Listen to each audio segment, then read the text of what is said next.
God speaks, प्रभु कहते हैं, भाग दूसरा। पार्ट टू इंग्लिश में इसका नाम है द इनिशियल अर्ज and the journey of evolving consciousness. Hindi में है प्रारंभिक प्रेरणा और चैतन्य के विकसित होने की यात्रा।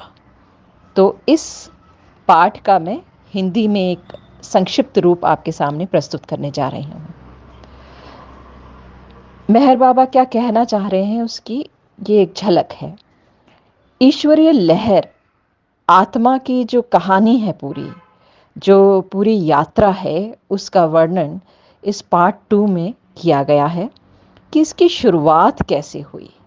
ये दरअसल पूरी पुस्तक में 3 बार इसका मेंशन किया गया है। भाग 2 में किया गया है, भाग 8 में किया गया है, भाग 9 में भी इसके बारे में बात की गई है।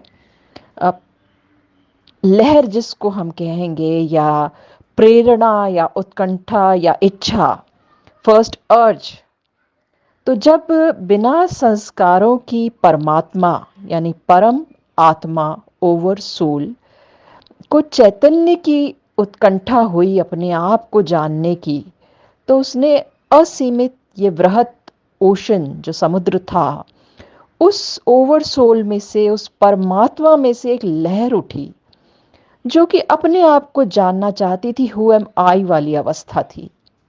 ये परिमित लहर जो सीमित थी असीमित सागर में, अत्यंत परिमित बिंदु, ओम बिंदु या सृष्टि बिंदु जिसे हम कहते हैं, इन पहली लहर की जो तरंग उठी, उसी ने स्थूल प्रथम संस्कार का उदय किया। यहां से आत्मा ने पहला विपरीत अनुभव प्राप्त किया। The act of recoiling undergo a change of momentum. यानी जो केमिस्ट्री वाले हैं वो इस बात को अच्छी तरह से समझ सकते हैं, और हम भी जानते हैं कि रिकॉइलिंग वाला जो होता है, जो मोमेंटम जैसे ही आया, जैसे ही विरोधाभास हुआ, वैसे ही संस्कार उत्पन्न होते हैं। और ये महायात्रा वहीं से शुरुआत हुई। पुस्तक में बहुत ही डिटेल में इसकी जानकारी है। आप पुस्तक पूरी पढ़ सकते हैं, दूसरा भाग इसको देख सकते हैं।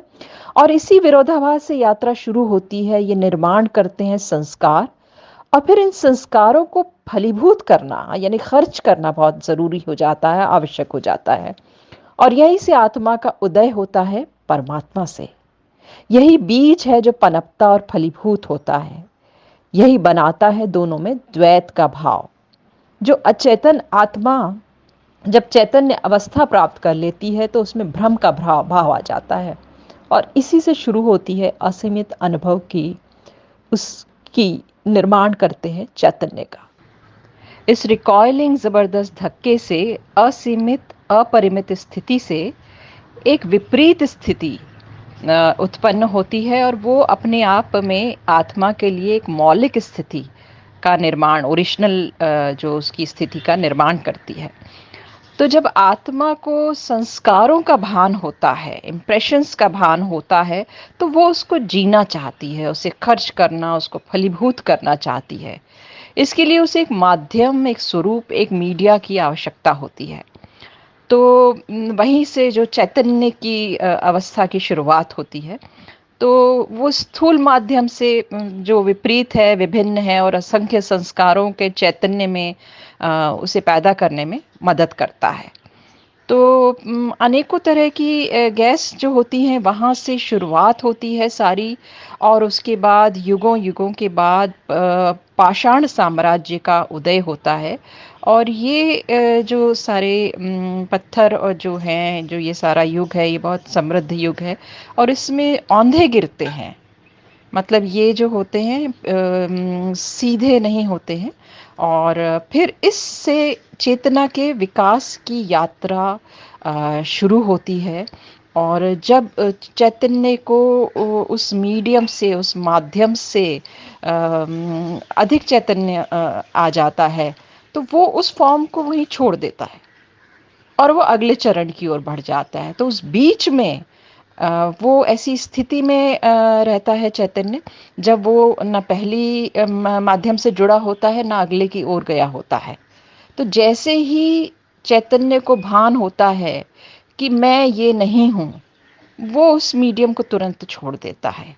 तो ये उसका स्वभाव है और यही बताने की जो मुख्य भाव है इस पूरे उसका, वो यही है कि कैसे 7 चरणों में चैतन्य की प्रगति हुई है।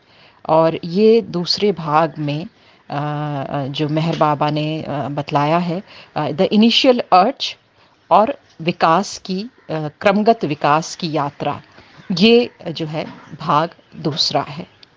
तो अंततः जो सीमित लेश मात्र जो आयुटा है आत्मा का, वो चैतन्य रूप में अलग अलग 7 अवस्थाओं में अनुभव लेकर एक पूरा परिपक्व ह्यूमन रूप में, इंसान की योनि में, मनुष्य योनि में रूप ले लेता है। और वो जो है evolution of consciousness is full and complete.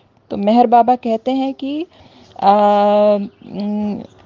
There is no new higher forms are now evolves when the conscious soul identify itself with the most first human form।